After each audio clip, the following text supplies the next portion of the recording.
দেখো বন্ধুরা, আজকে আমরা চলে এসেছি বাণীপুর লোক উৎসবে, সাথে মুনু আর বোনকে নিয়ে। বাংলার দ্বিতীয় বৃহত্তম মেলা এই বাণীপুর লোক উৎসব। কিভাবে আসতে হবে এই মেলায়, আর কি কি আছে, কতদিন থাকবে এই মেলা, সব তোমাদের ভিডিওর মাধ্যমে জানাবো। তোমরা ভিডিওটা দেখতে থাকো, কোনো রকম স্কিপ না করো। প্রথমেই বলি কিভাবে আসতে হবে। যারা শিয়ালদা থেকে আসবেন তারা অশোকনগর স্টেশনে নেমে 2 নম্বর প্ল্যাটফর্ম থেকে রাস্তায় নেমে টোটো বা ভ্যানে করে চলে আসতে পারেন বাণীপুর লোক উৎসবে। আর যারা বনগাঁ থেকে আসবে তারা হাবড়াতেও নামতে পারেন। সেই ক্ষেত্রে হাবড়ার 1 নম্বর প্ল্যাটফর্মে নেমে টোটো করে বা ভ্যানে করে চলে আসতে পারেন এই মেলাতে। এবার বলি কতদিন চলবে আর কি কি আছে এই মেলাতে। মেলা শুরু হয়েছিল জানুয়ারির 3 তারিখ থেকে আর থাকবে 11 জানুয়ারি পর্যন্ত। এবার চলো দেখে নিই মেলায় কী কী আছে। আমরা প্রথমেই চলে গেছি প্রদর্শনীর মাঠে। এখানে মূলত হাতের তৈরি জিনিসপত্রগুলোই দেখতে পাওয়া যায়। তো চলো আমরা দেখে নিই এখানে কী কী আছে।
प्रोफेसर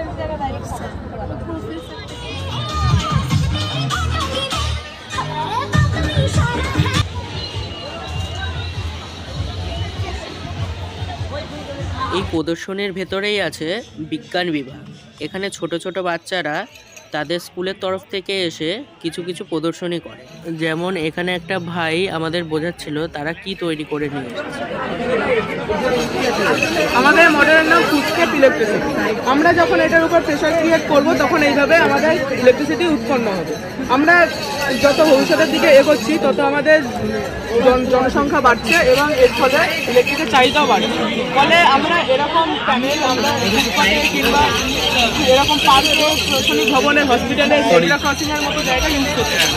ফলে যখন আমরা এগুলোর উপর দিয়ে ওয়াক করে যাব তখন আমাদের বডি প্রেশার এগুলোর উপরে ক্রিয়েট হবে এবং এর ফলে ইলেকট্রিসিটি জেনারেট হবে, যেটাকে আমরা স্টোর করে রাখতে পারি এবং অন্য জায়গায় ইউজ করতে পারি। এই প্রদর্শনীর ভেতরেই আরও অনেক অনেক স্টল আছে। চলো দেখে নেওয়া যাক কী কী আছে সেই স্টলগুলোতে।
ঝামেলা করতে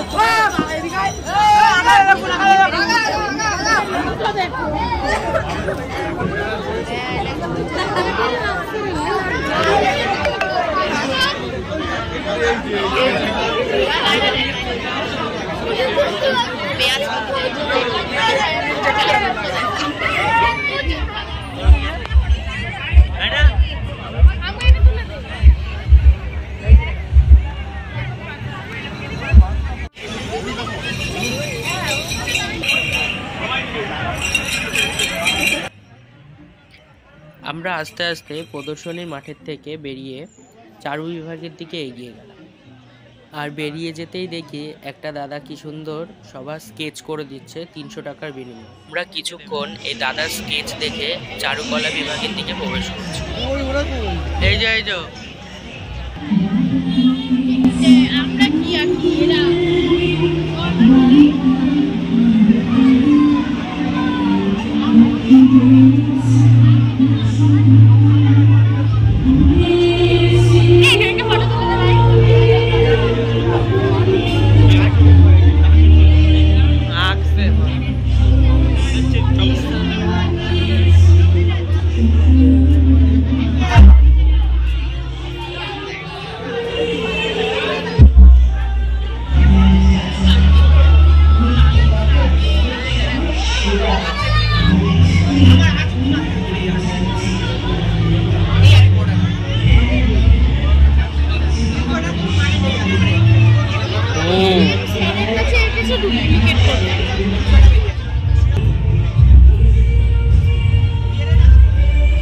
এবার আমরা চলে এসেছি মূল মঞ্চের দিকে।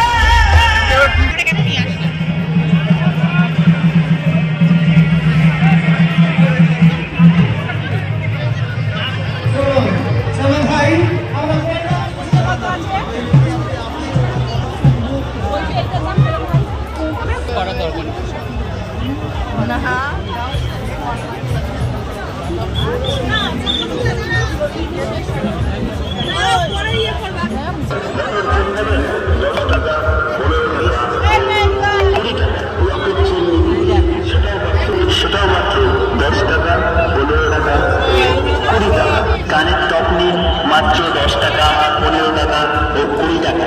কানের রিং নিন সেটা বাংলার ঐতিহাসিক পিঠাঘর, ওপার বাংলার সুতির পিঠাঘর। আপনারা জানেন আমাদের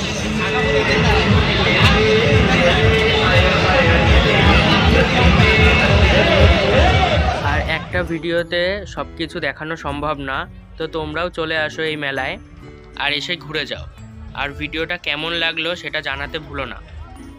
আর ভালো লাগলে একটা লাইক করে দিও আর কমেন্ট করে দিও। টাটা।